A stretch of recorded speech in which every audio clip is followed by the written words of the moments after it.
amawulire mweba kusalawo okulungi kubanga okusalawo okwo kuleeta eddoboozi oba amaloboozi ag'abantu abatalina aboogerera okumanya nti ddala balina obuzibu kubanga mu bantu abakola advocacy ku bintu gavumenti byepickinga on okubeera nga eyo concern mu kitundu abasooka byonna amawulire nga tugyeko NGOs n'abo abantu ba community based organizations oba ne districts nga ba district councillors basobola okuva ne baga nti mukono tetulina kino ekitambula mu systems naye abasinga obukulu baba baki bamawulire mu kitundu mulimu kyogera ekigambo kikyataatwali naye oyinza okugamba nti mu kitundu mulimu obwetaavu.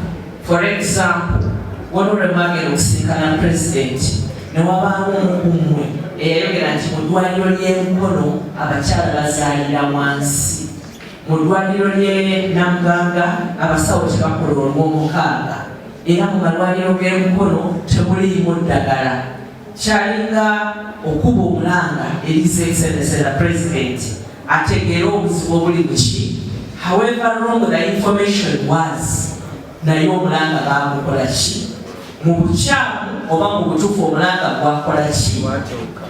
Watuuka. N'olwekyo ndowooza kyabaddaanyizaako okwogera nti as you are reportinga ekintu kyonoonyerezaako, abantu bangi bakuba akasa ng'enjogera y'ennaku zino bwekola ki? Ne bakuba akasa kaawo, ne bakuba akasa chairperson, ne bakuba akasa president, ne bakuba akasa poliisi, ne bakuba akasa ba RDCs n'abalala. Naye gwe ng'owamawulire alina skills eyayita mu kasengejja ne bamanya nti guwamawulire w'ekitundu ne radio oba TV eyo nebanga gwe bwe yasunsula okubanga owamawulire mu kitundu nga tonafulumya ggulire eyo waliwo ne side B. Noonyaako side B ogibuuze nti ddala kino kyeboogedde kyekituufu, kubanga olw'olumu ate oyinza okufulumya eggulire mu bukyamu erifuuka ekiki ekizibu. N'ebintu ebikozesebwa mu ba premature mu nursery ne babituwa aba Save the Mothers under Uganda Christian University. But ekyo kyava mu ki? Mu advocacy ab'amawulire gye baakola bwe yatambula Uganda yonna, aba Save the Mothers ne balaba nga balina okujja okutusuka omukono, n'aba Save the Children nabo ne bajja okugaziya awamera abaana ba premature, era very soon nayo tugenda gicommissioninga. Aba World Food Program ne batuwa tent ennene zotukyetaaga okuzimba base tent kwegenda okukola ki? Okutuula. Naye kyaleeta ne Prime Minister w'eggwanga okujja nga President amutumye okwasa teyininga ow'amawulire kyeyayogedde kyabadde ekituufu. However tekyali kituufu, naye waliwo obwetaavu bwatulumulirwa. Kati tulina kupolishinga ffe abaakola amawulire tugambe nti we should report the right things. Oba ogamba nti kubanga the statement was Oweekitiibwa President olinga atalina baradise mukono, olinga atalina badise mukono. That was too much. It wasn't needed. Because the President akimanyi nti alina aradise, alina badeputy, alina ne bassistant emukono. 6 of them. You get? Akimanyi nti alina diso, alina gisos in all sub-counties. And at time, don't think it was also chogerako. We've written everywhere. Even the Minister of Health knows. But where does the problem come from? What is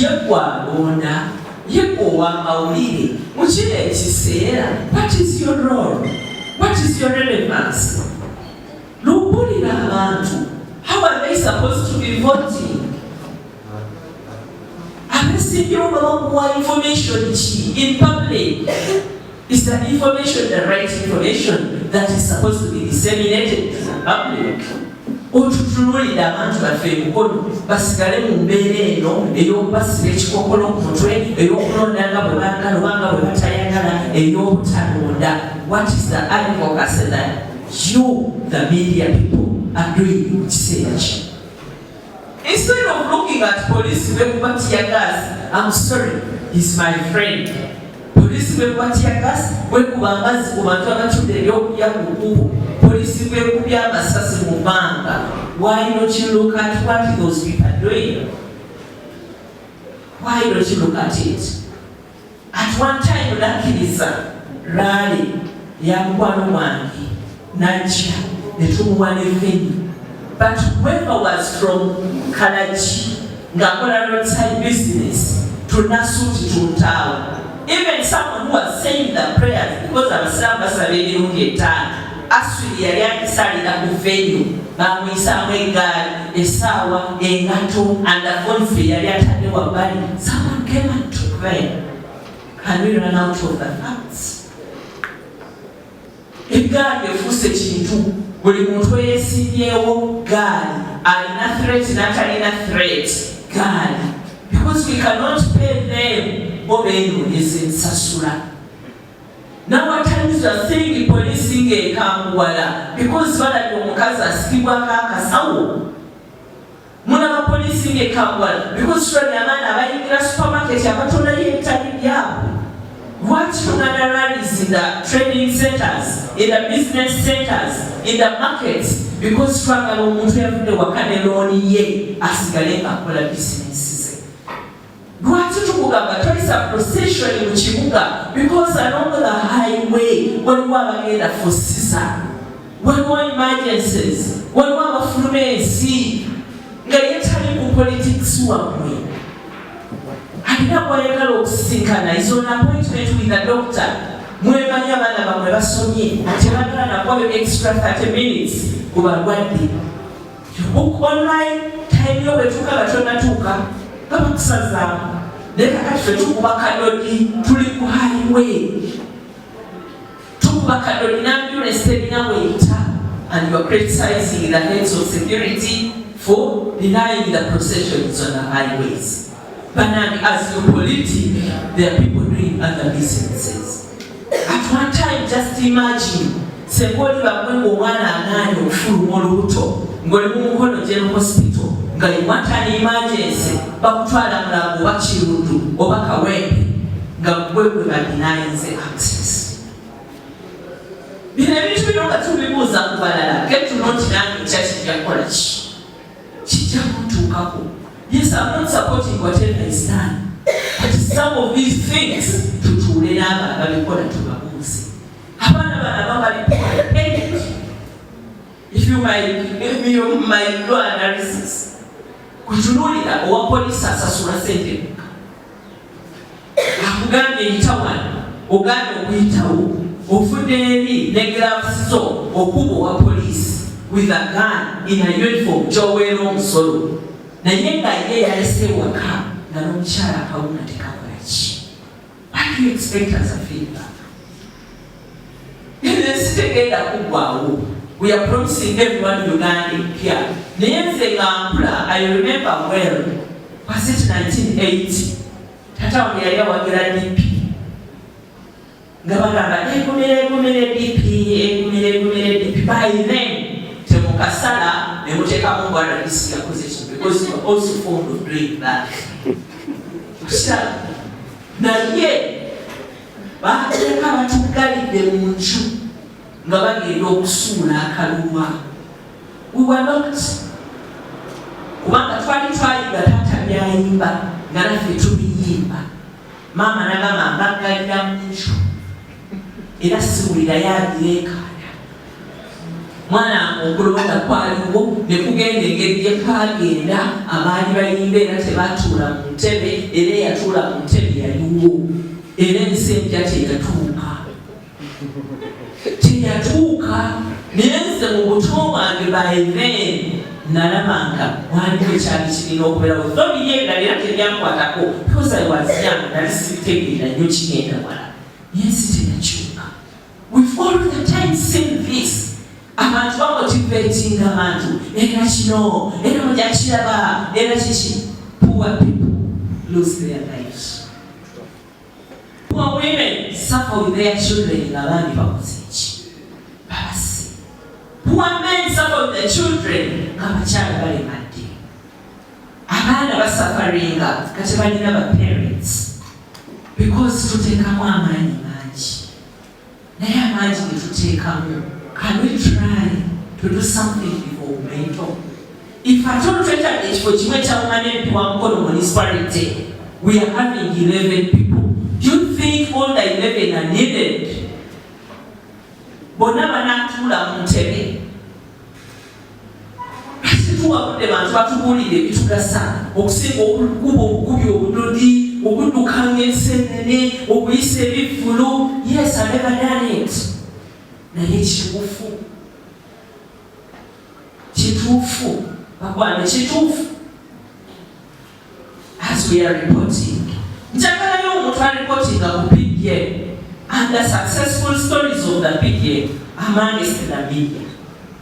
Organic, we thank the NRM government and the president for issuing billions of money in the country Uganda. Times the parishes we have in the country, each parish has this amount of money. The government has dished this in the community. And the changes that we've seen under the PDM program are so and so and so. Ono yali pega tacha beginga. Ono yali ng'alwana ne babuli ku makyanga asaba akameeza tacha akalwana. Ono yali ng'afuusa ano babuli kanaku tacha akakubanga is now having a living. Through that PDM, media etegeeza reportinga ku bibi byokka. Kalunga. Are we supposed, because he has said, oh no, tuba tukola amawulire. Yes, I understand amawulire gebibi, but is it how we are trained? I think at times people need to get the positive side of the story. Naye lwakyolindagamba nti parish chief w'enjiri bamukutenga alidde ssente za PDM. Mu Mukono tulina aba parish chiefs 97. Bwe tuba tukuta omu oba babiri nga baziridde, why don't you again speak about the 95 abataziridde? Lwaki oyogera biri negative? Speak about abaana be tuzaalisa 25 355 mu General Hospital. Yogera ku the parish. Naye yatusanga tetulina kino na kino na kino as we hear. Naye mu myaka 4 asobola okuleeta kino na kino na kino, but this would be our recommendation. I think it is also news. Oba kiba tekikola makulu kubanga tekiinsightinga baseka. Are we doing news? Are we on media to incite those people abalina obudde obutudde ku bitandasa? I think we are doing news for the people because even the intelligent people read news and understand. I'm sorry, I might have gone far, but for me I think you can do the positive side of the story and you bring the negative side of the story. You can be an advocacy for the good things in the district. Like I always told this kind of guy here, why do you call me to go over the radio? Etalina bagenda giwuliriza nnyo. Instead of okuleetera amawulire bonna batulenga RDC ayogera. Nkubuulire nti ku manifesto ya party gye njogerera we have achieved 70%. Given the remaining period up to May, we shall have delivered to this tune.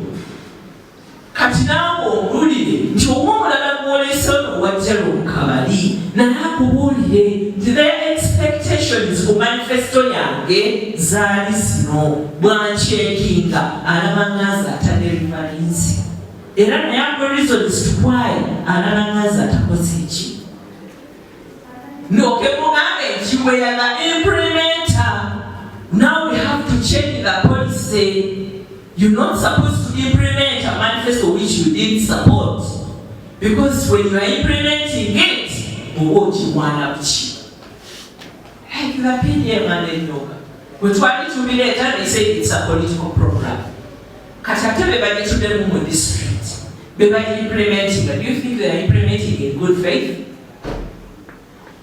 So we need a policy change. So what are you getting security? Right to Kubatia gas. When do you expect us to do? Zenagamba bana mukono noti yakasi. Bandage ekkubo libagenda okuyitamu. Njagala omubulireyo omubaka kubali kaye eyali ayimirire n'agakyala this mukono is bad and DPC for changing our route. Has it ever happened? Mamukwata amawulire. Nze rutu zenabo wazandikiri kibuga nibakigaana ne balala rutu gye baagala ne abasekirite abalawuve ne bagenda. So bwe bagenda, what is wrong with it?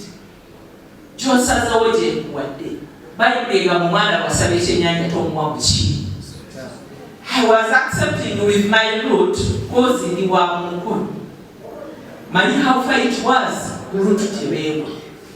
Many how disorganized it was because buli yali president wa mutuukeko. You get? Buli yali mwagala. Naye creed yabaleta okubanga ne ssabasatu za kiro zibasanga bali mu mukono. So is it a fault of the DPC? Is it a fault of the RDC? Whose fault was it? Era tukula kyogera. Awala ina bagamba batuyisiza mu nsigo batukoze batya kati if you suggest to use that route to suggest nze fenga security tetukola ki. At times ekikasuka kati ya gas is to disperse omukulu atambule. Because bakakasuka eyeewala bano abagaanidde mu nkuba abamuziriye musajja wattu naye aliko waba ayagala tambula. Yes, aliko waba ayagala tambula. Kyokulaba bwe bamubulookinga bwabuka mu motoka ateekako kiki kikumya atuuke ku laale ye. Naye kati bano abagenda okumuwerekera balowooza nti byalaga teri bantu be bamulwisa mukubu. Kati kano kabanga kakatalist chemical reaction to happen. That chemical reaction happens with that kamoto. Bwe kagenda eri mu maaso bano ne basikamu ne badduka. Fananga 4 kilometers. Ate era ne bakakasuka era n'asimbula musajja wattu atuuke ebyankola ki kyalina. Ebimu tubikondeminga. Like okukwata ebigo n'otandika okuba okukubya abantu. I also condemn that. Si kiru because human beings are not animals. Even animals have a right for not being beaten. Tubikondeminga. By the way, I condemn that. Naye kano kakatalist ka chemical reaction mukaleke ko happeninge abantu basobola okuva mu kkubo n'abagala okukozesa amakubo amalala nabo bakole ki. But have you seen it working? For something that disciplines someone, kulira right yokozesa abantu babeere nga bali ordinary in the society. Si bwe ki. Bwe kiri. Bwe temwagala mukkiriza bituufu. And you are going to dwell on that. Mukasale bulungi atakusekitiza chemical reaction to speed the process ey'okutambula omukulu atuuke yakola ki kyalaga kubanga abo mumulemeseza n'okukola rally because mumusiridde kuki kumutata. So what else do you want me to speak about?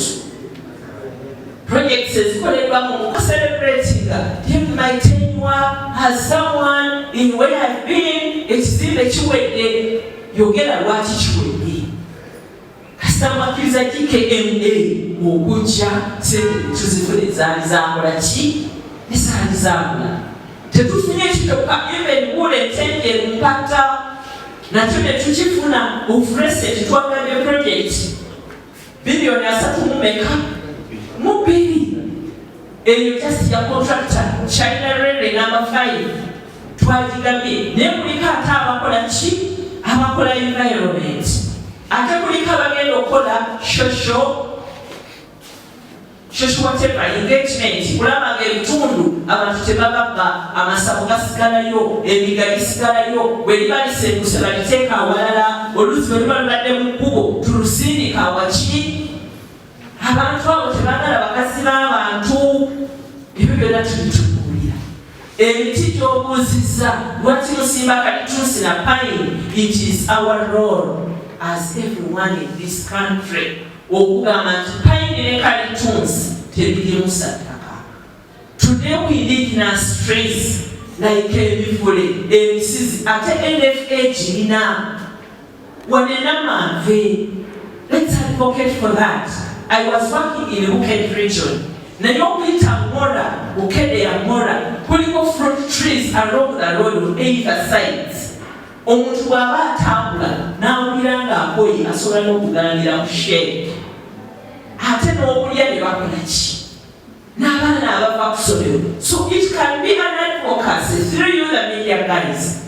Okulaba nga buli project kawo tusimba kalitunzi, tusimba miti gya miyembe egiwanvuwa obutali buno obuyembe obuki obumpi obutalina shade. So it is a very good idea. Naye tekyetaaga kaawo yekka, tekyetaaga innocent, kyetaaga ffenna. It is everyone's responsibility. Abantu basolooza ssente kubalina ebizimbe